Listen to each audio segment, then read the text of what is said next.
السلام عليكم ورحمة الله وبركاته حبايب قلبي طلاب أولى ثانوي، ومعاكم مستر أحمد عاطف. والنهارده إن شاء الله يا أساتذة هنخش مع بعض على الدرس الرابع في كتاب الامتحان. عايزك كده يا بطل كوباية القهوة الجميلة بتاعتك كده وقلم الكشكولك، لأن الدرس ده مهم فيه أفكار كتير. خفيف خفيف، ولكن بيحب يلعب كتير أوي أوي أوي في الأسئلة بتاعة تركيز المحاليل. فأنا عايزك كده تركز معايا أوي في الفيديو ده لأنه مهم جدا جدا. يلا بينا يلا بينا يا بطل.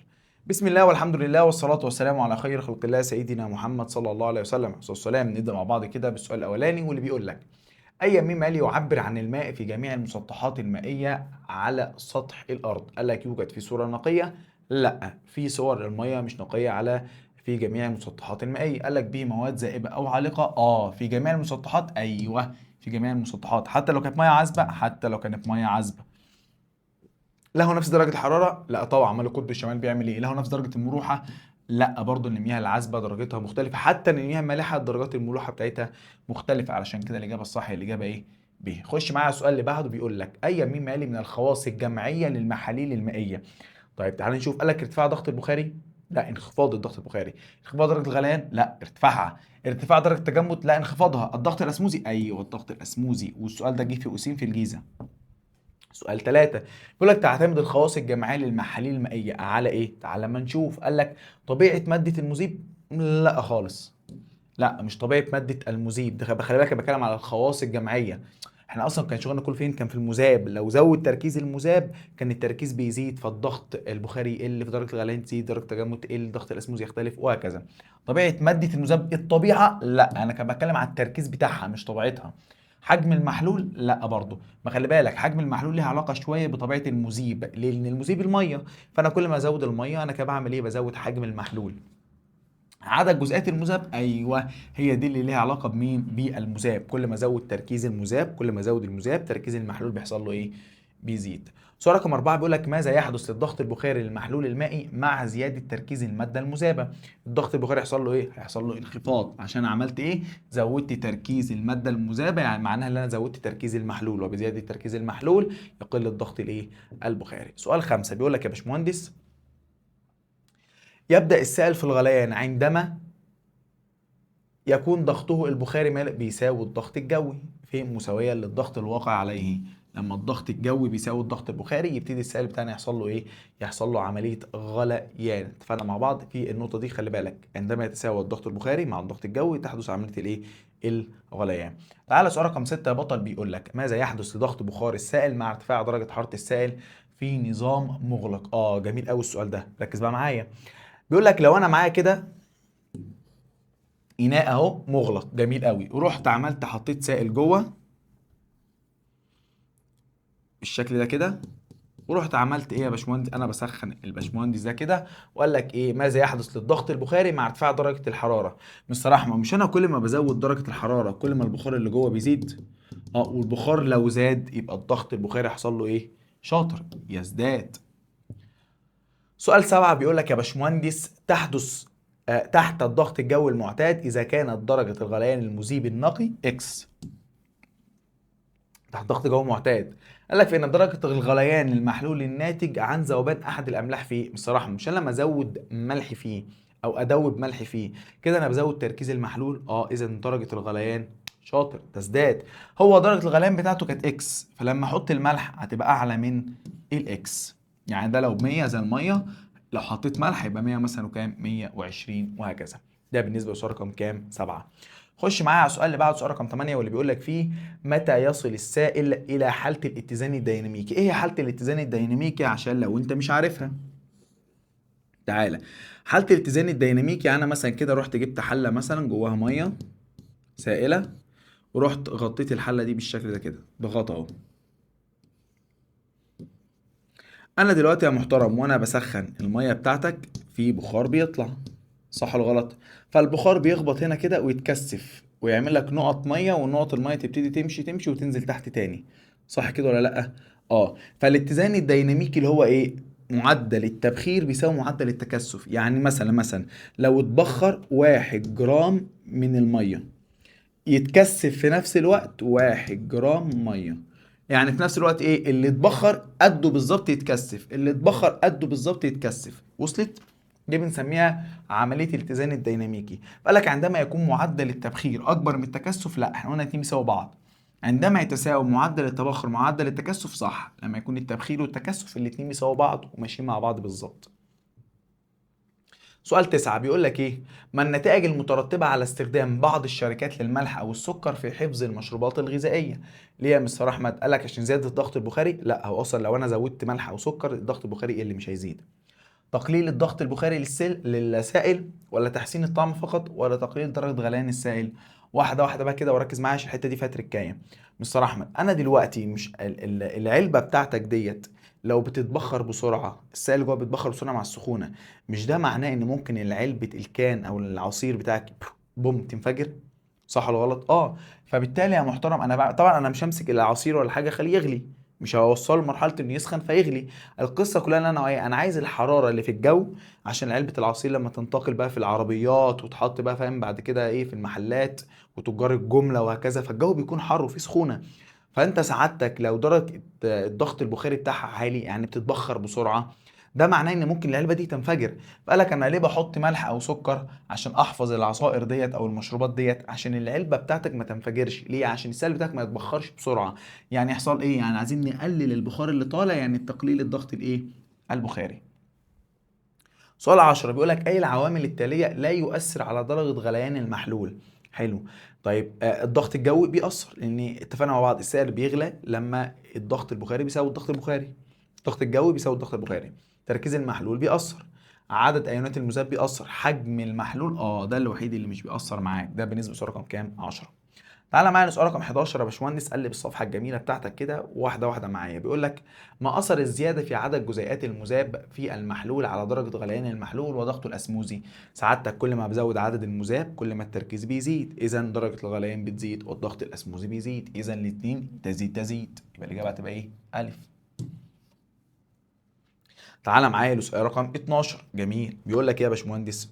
بيقول لك اي محاليل سكر المائده الاتيه درجه غليانه هي الاكبر؟ سكر المائده درجه غليانه الاكبر يبقى مستر احمد انا عايز اعلى تركيز. تعالى، واحد لا، خمسة لا، تسعة لا، 10 ده اكبر تركيز معايا، اذا ده اعلى درجه غليان. سؤال 13 بيقول لك اي الاشكال البيانيه الاتيه يوضح العلاقه بين درجه الغليان تي للماء النقي والارتفاع عن سطح البحر؟ طبعا اتفقنا مع بعض كل ما ارتفع عن سطح البحر كل ما الضغط الجوي بيقل، اذا الضغط شاطر الضغط البخاري بتاعك هيتساوى بسرعه مع الضغط الجوي، فدرجه الغليان تبقى على درجه اقل. الخلاصه كل ما تعلى عن سطح الارض كل ما تعلى عن سطح الارض، يعني كل ما اطلع فوق جبل، اطلع فوق برج كبير جدا جدا، كل ما الضغط الجوي بيقل كل ما درجه الغليان بتقل، اذا العلاقه علاقه ايه؟ عكسية. كل ما الارتفاع بيزيد كل ما درجة الغليان بتقل. سؤال 14 بيقول لك إذا كانت درجة التجمد لمذيب نقي صفر سيليزيوس فكم تكون درجة التجمد إذا أذيب فيه كمية من الملح مقدارها 5 جرام؟ حلو مستر أحمد، أولا أنت لو دوبت درجة التجمد بتقل، هتقل عن كام؟ عن الصفر. حلو، فتساوي الصفر لأ، وأكبر لأ، ومن صفر لأربعة معناها زدت لأ، يبقى أكيد أقل من الإيه؟ من الصفر. الموضوع في غاية البساطة. سؤال 15 بيقول لك إذا كانت درجة غليان محلول ماء على قمة جبل مرتفع 108 درجة سيليزية فإن درجة غليان نفس المحلول على سطح الأرض؟ واحدة واحدة. أنت بتقول لي وهو فوق الجبل، هنا درجة الغليان 108 فوق الجبل، لما انزل تحت يبقى اكيد درجة الغليان هتزيد. ليه هتزيد يا مستر احمد؟ انا اصلا لما بعلى درجة الغليان بتقل، تخيل لما انزل درجة الغليان يحصل لها ايه؟ هتزيد. فهنا لو 108 يبقى انا هنا 100 وكام؟ 110. السؤال ده جه في برج العرب في اسكندريه، فخلي بالك الاسئله اللي احنا بنجيبها اسئله امتحانات اهي. سؤال 16 بيقول لك ايه يا هندسه؟ ما سبب انخفاض درجه تجمد محلول مائي مقارنه بدرجه تجمد الماء النقي؟ واحده واحده. قال لك ما سبب انخفاض درجه تجمد محلول مائي؟ ليه المحلول المائي درجه التجمد بتاعته بتكون اقل من الماء النقي؟ واحده واحده وتعالى نشوف. قال لك قوة التجاذب بين جزيئات الماء وجزيئات جزيئات المذاب وجزيئات الماء تعوق تجمد، بالظبط كده، اتفقنا مع بعض. عشان تحصل عمليه التجمد بتاعك لازم جزيئات الماء تقرب من بعض، صح؟ عشان انها تجمد تتحول من الحاله الى الحاله الصلبه، المسافات تكاد تكون منعدمه. حلو، ودي احنا شرحناها مع بعض في الدرس الاولاني. فتخيل بقى في محلول اتحط في النص كده، تخيل مناخيرك اتحشرت في النص، فهتعمل اعاقه ان الاثنين دول يرتبطوا ببعض. ده بسبب ايه؟ قوه تجاذب بين جزيئات المذاب وجزيئات الايه؟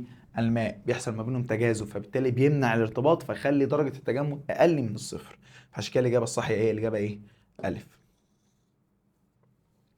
السؤال رقم 17 بيقول لك لماذا يتم رش الملح على الطرق في المناطق الباردة بعد سقوط الأمطار؟ ليه؟ عشان المية ما تتجمدش. قال لك لانخفاض درجة التجمد المحلول الملحي، صح طبعا، عشان اقلل درجة التجمد. طبعا الطرق في اوروبا دايما كده الطيارات بتطير بتروح ترش ملح على الطرق، ليه؟ عشان بتحدث امطار المية اللي على الطريق ما تتجمدش، اصلا المية لوحديها بتعمل انزلاقات للعربية. تخيل بقى لو المية اللي على الطريق دي اتجمدت، فانت اصلا هتلاقي فاهم الدنيا بزراميط كلها زحاليق، تلاقي العربية بتتزحلق اصلا. فده ليه؟ عشان اقلل درجة التجمد، فالمية بتاعتك ما تتجمدش عن درجات الحرارة اللي الدولة موجودة فيها، تقل اكتر من كده، فبالتالي المية ما تتجمدش. سؤال 18 يا هندسة بيقول لك ايه؟ بيقول لك يتميز المحلول عن المذيب النقي بايه؟ انخفاض الضغط البخاري، ماشي صح. ماشي، المحلول فعلا الضغط البخاري بتاعه اقل من المذيب النقي. قال لك انخفاض درجة الغليان، لا، درجة الغليان بتاعت المحلول اعلى. ارتفاع درجة التجمد، لا العكس. انعدام الضغط الاسموزي، ازاي؟ ده المحلول طبعا الضغط الاسموزي بتاعه اعلى من المذيب النقي، عشان كده الاجابة الصح هي الف. سؤال 19 بيقول لك يا هندسة اي مما يلي تؤدي زيادته الى خفض الضغط البخاري للمحاليل؟ ايه الحاجه من الحاجات ديت هتقلل الضغط البخاري للمحاليل؟ عدد جزيئات المذيب، لا. عدد جزيئات المذاب، الاجابه هتبقى ب. كل ما تزود المذاب يعني بزود تركيز المحلول، كل ما الضغط البخاري يحصل له ايه؟ كل ما الضغط البخاري بتاعك يقل ودرجه غليان تزيد، درجه التجمد تقل، ضغط اسموزي يزيد، وهكذا الحاجات اللي احنا عارفينها مع بعض. سؤال 20 يا بطل بيقول لك اي العبارات التاليه صحيحه؟ جميل، تعال نشوف. قالك عدد جزيئات بخار الماء المتحرره من المحاليل، ماشي، اقل من تلك المتحرره من الماء النقي تحت نفس الظروف، اقل، صح. وخلي بالك كلمه بخار يعني ضغط بخاري، تمام، وهنا برضو بيتكلم على ضغط بخاري، وراح قال لك ان الضغط البخاري للمحاليل اصغر. ما هو حقيقي، عشان ايه؟ المحلول ضغط بخاري بيكون اقل من الماء الايه النقي. عشان كده الاجابه الصحيحه الف. خلاص خلصت، سهل جدا وخلصناها بسرعه. سؤال 21 بيقول لك المحاليل التالية متساوية التركيز أي منها يكون له أقل ضغط بخاري؟ خلاص واحدة واحدة، اتفقنا مع بعض. بزيادة تركيز المحلول الضغط البخاري بيقل، صح؟ حلو. وأنا شرحت لك في المحاضرة بتاعتنا يا باشمهندس إنك سعادتك كل ما عدد الأيونات بتزيد كل ما الضغط البخاري بتاعك يقل أكتر، درجة غليان تزيد أكتر، درجة التجمد تقل أكتر، الأسموزية تزيد أكتر، وهكذا. فده هيديك 2 أيون اللي هو Na موجب والسي ال سالب، وده هيديك 3 اللي هو السي يو موجب 2 وعندك 2 سي ال سالب بتوع الكلور. ده هيديك 3، يبقى ده هيديك 2 وده هيديك 3، عندك نحاس و2 كلور اهو. ده هيديك كام؟ هيديك 4 اللي هي وحدة ألمونيوم و3 نترات اهو، 3 من ده، يبقى احنا كده هنا عندنا 4 وده عندك هنا 2، يبقى مين؟ يبقى ج، صح طبعا، عشان أكتر واحد اداك عدد من الأيونات. خش معايا على سؤال 22 بيقول لك يا باشمهندس، سؤال رقم 22، إذا كانت درجة غليان حمض الأسيتيك تحت الضغط الجوي الواحد أتموسفير 118، عظيم، فمن المتوقع أن تكون درجة الغليان تحت ضغط جوي أقل؟ واحدة واحدة، احنا قلنا درجة الغليان بتحصل أو الغليان بيحصل لما الضغط الجوي بيساوي الضغط البخاري، والضغط الجوي لو قل درجة الغليان بتقل، والضغط الجوي لو زاد درجة الغليان بتزيد. أنا هنا قللت الضغط الجوي، إذا درجة الغليان بتقل.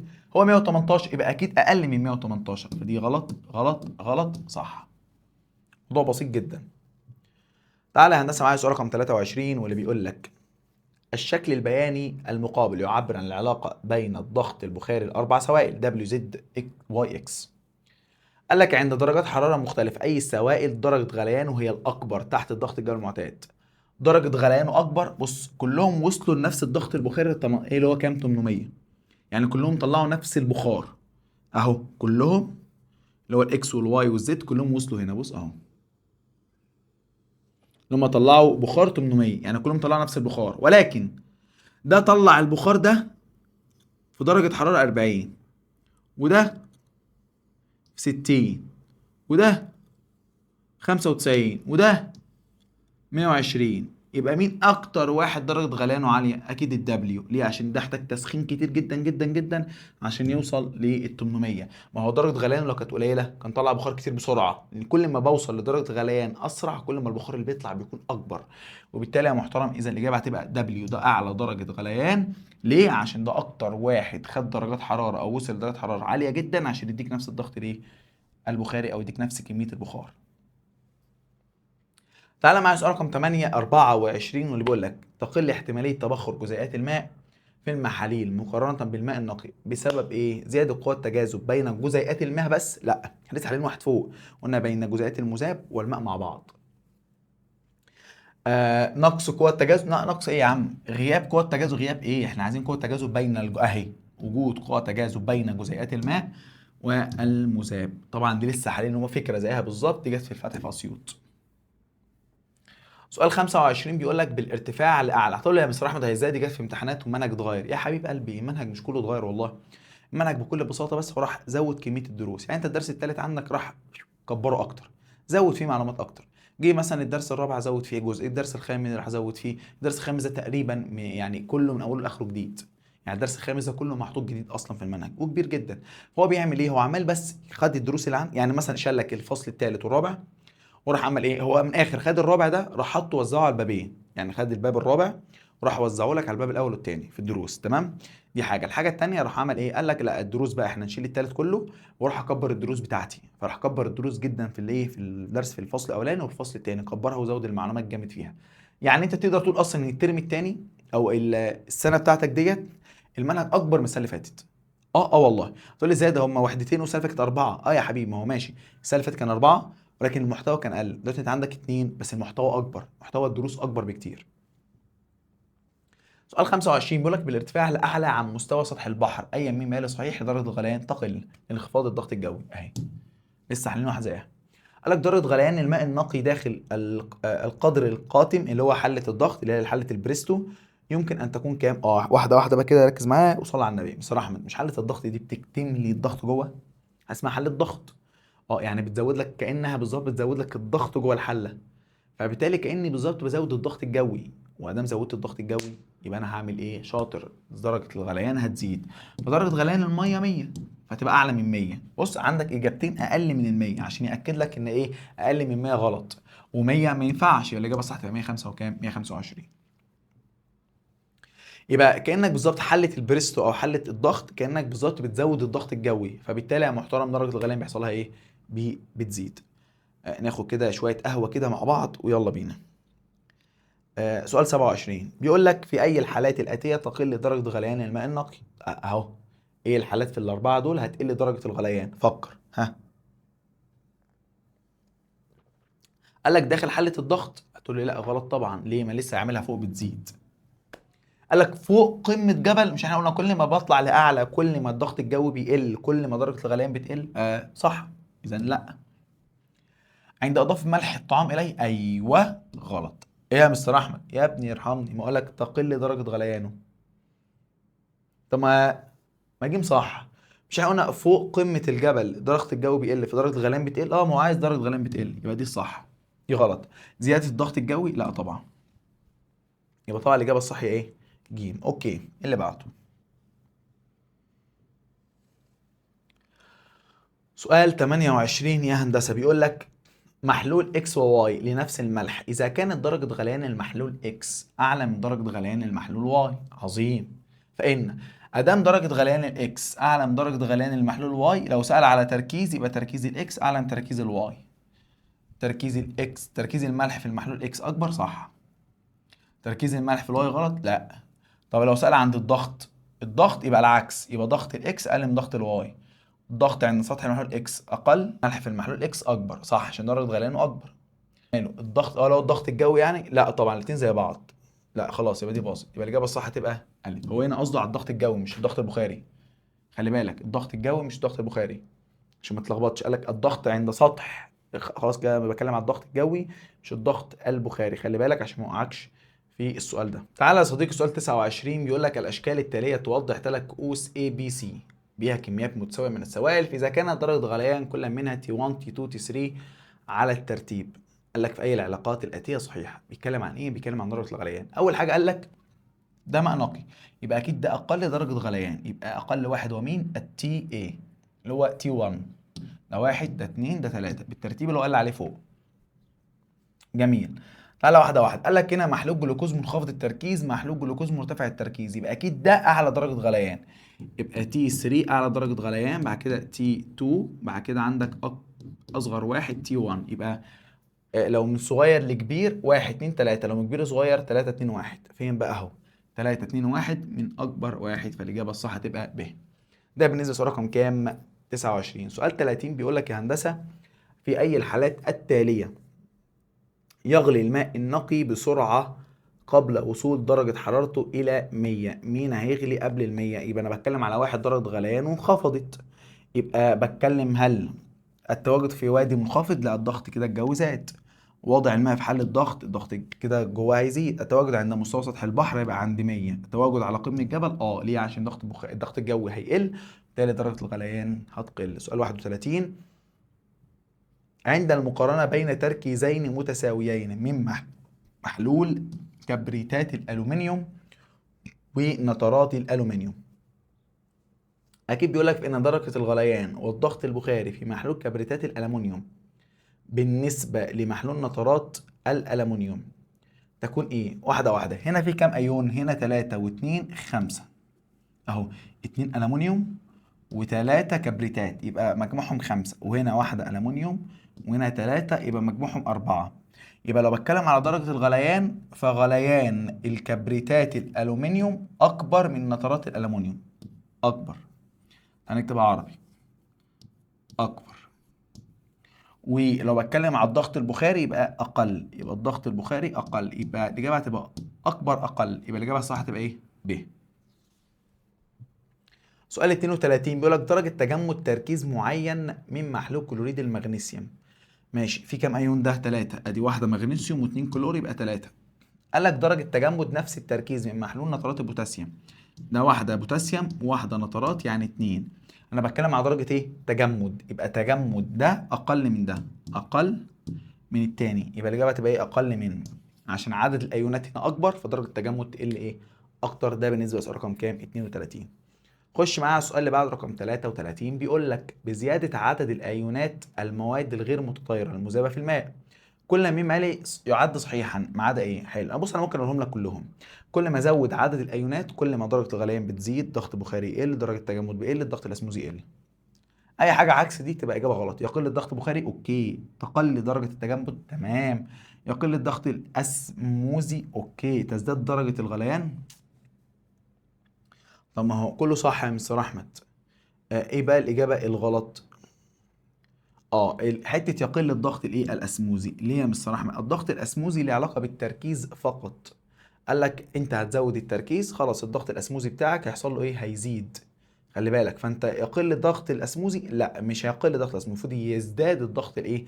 الاسموزي. احنا اتفقنا مع بعض كده. قال لك بزياده عدد الايونات المذابه اللي بيحصل يقل الضغط البخاري، تزداد درجه الغليان، تزداد الضغط الاسموزي، يقل درجه الايه؟ التجمد. فقال لك كل حاجه صح ما عدا كلمه يقل الضغط الاسموزي، المفروض يحصل له ايه؟ يزيد. ليه اخترتهاش؟ قال لك ما عدا طبعا. سؤال 34 بيقول لك عند إضافة 50 مللتر من الماء النقي إلى 100 مللتر من محلول ملحي كان بقى عملية تخفيف. يعني تخيل كده معايا مثلا دي كوباية مركزة اهي، رحت حطيت عليها مية، عشان كده بعمل تخفيف. ويعني كلمة تخفيف؟ بقلل تركيز المحلول. عظيم. فإن المحلول تقل درجة غليانه، تقل درجة غليانه يا مستر أحمد. ويقل ضغط البخاري؟ لا، ضغط البخاري هيزيد. ليه؟ لما بعمل تخفيف يعني بقلل التركيز، ولو قللت التركيز خد الخواص بالعكس. يعني خد الخواص بالعكس، يعني انا قللت التركيز فالضغط البخاري يزيد ودرجة الغليان تقل، درجة التجمد تزيد، ضغط اسموزي يقل. خد الخواص بالعكس. فانا كده يعتبر عملت تخفيف، يعني قللت التركيز، يبقى درجة الغليان بتقل صح، ضغط بخاري يقل غلط، المفروض يزيد. تقل درجة تجمده غلط، تزيد. قال لك يزداد ضغطه البخاري ويزداد ضغطه الاسموزي. خلي بالك، لا، تزداد درجة تجمده ويزداد ضغط البخاري يبقى دي الإجابة الصح، لأن المفروض لو زودت التركيز دول بي ايه؟ بيقلوا. فاقول لك انا خففت، يبقى دول بيحصل لهم ايه؟ بيزيدوا. فسؤال 34 اجابته هتبقى ايه يا باشمهندس؟ د.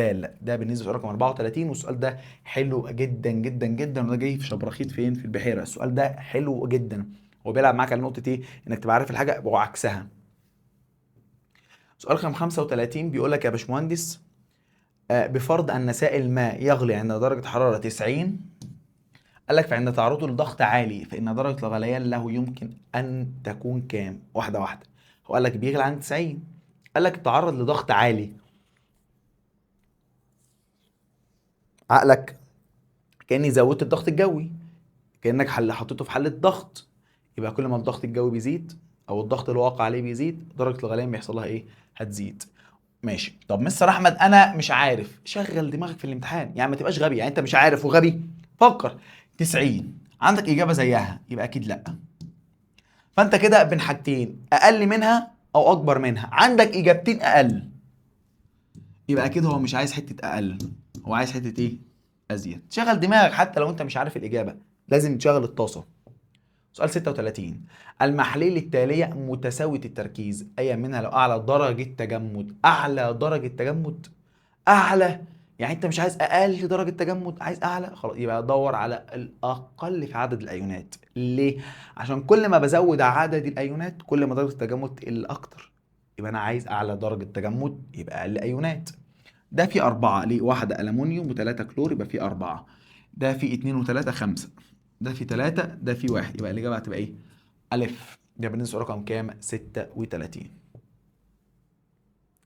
الصفحة اللي بعديها هندسة سؤال رقم 37 بيقول لك ما تأثير زيادة عدد جزيئات المذاب في حجم معين من الماء النقي على كل من درجة تجمده هتقل ودرجة غليانه هتزيد؟ يبقى تقل تزيد. بص أنا بقرأ كده، تقل تزيد، تنخفض تزداد، أهي ده بالسرعة، كفاءة بسرعة، يعني مش محتاجة بقى إيه تقعد تشغل دماغك كتير، خلصت.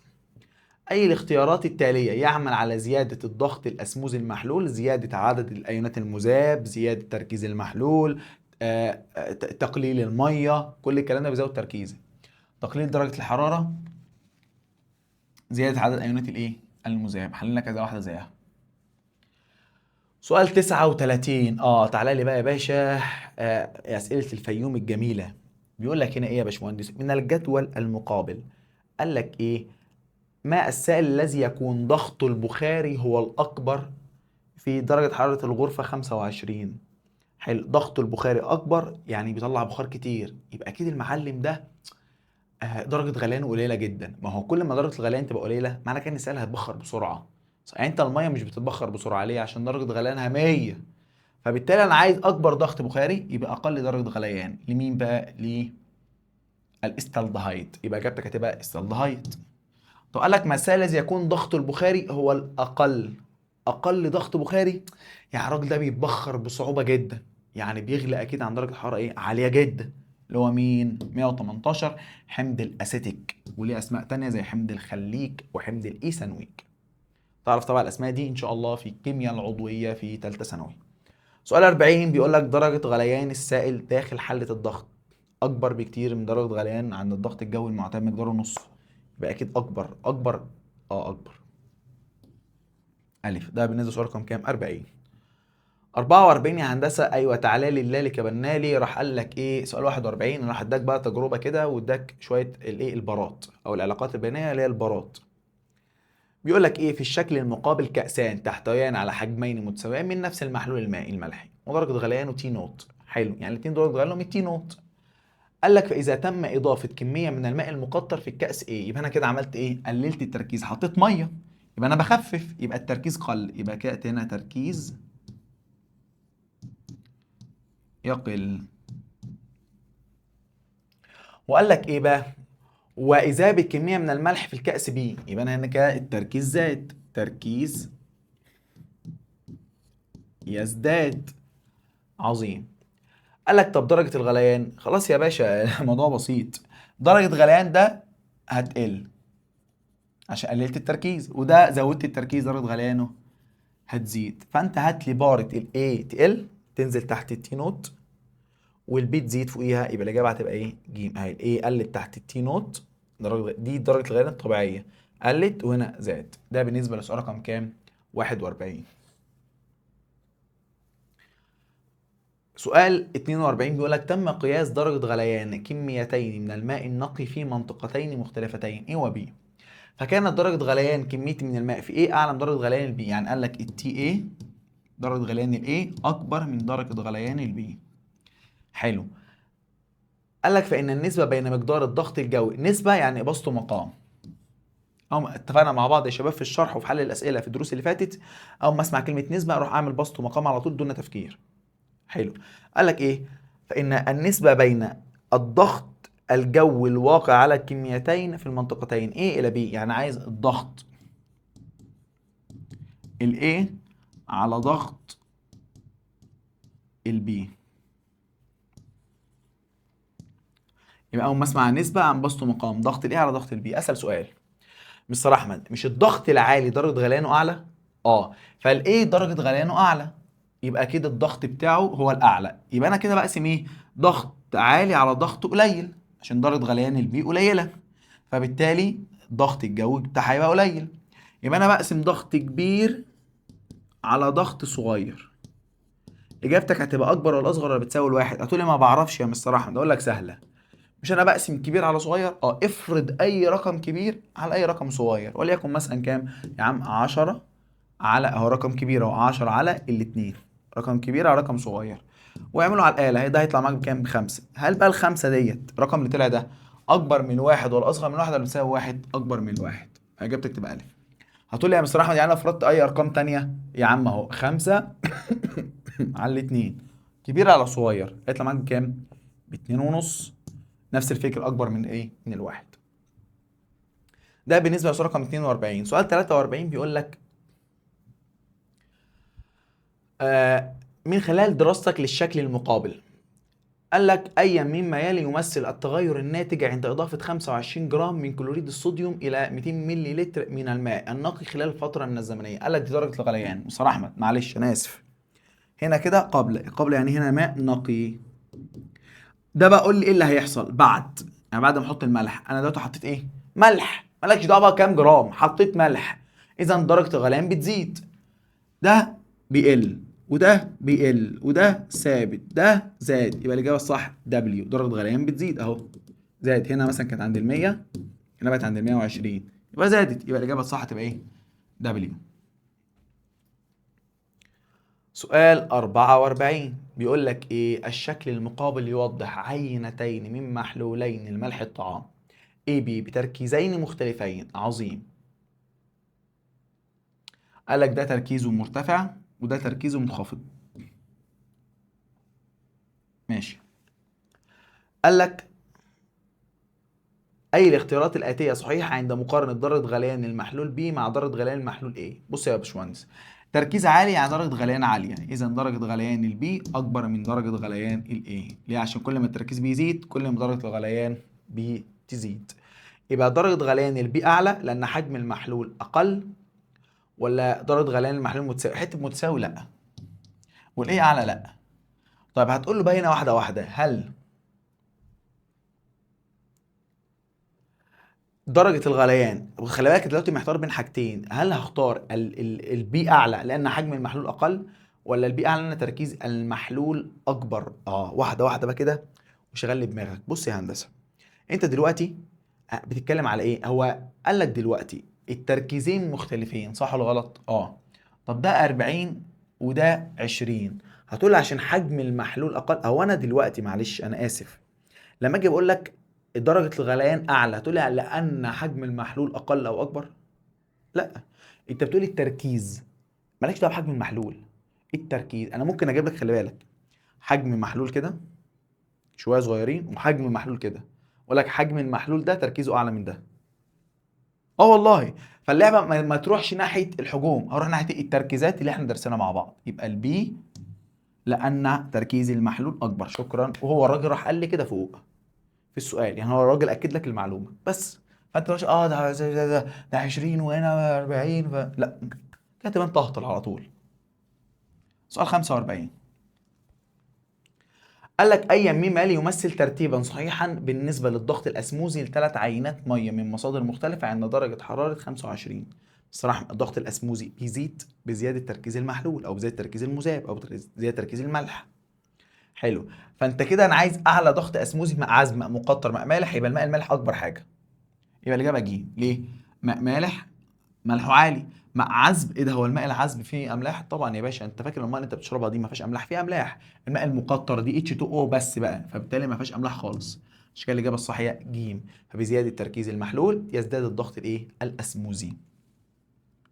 خش معايا على السؤال اللي بعده، سؤال رقم 46. بيقول لك إيه يا باشا في 46؟ بيقول لك الشكل البياني المقابل يوضح أربع محاليل متساوية الحجم ومذاب فيها كميات مختلفة من ملح كلوريد الصوديوم.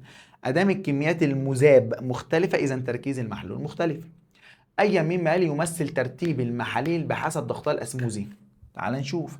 الضغط الأسموزي، أكبر تركيز للملح أكبر ضغط أسموزي.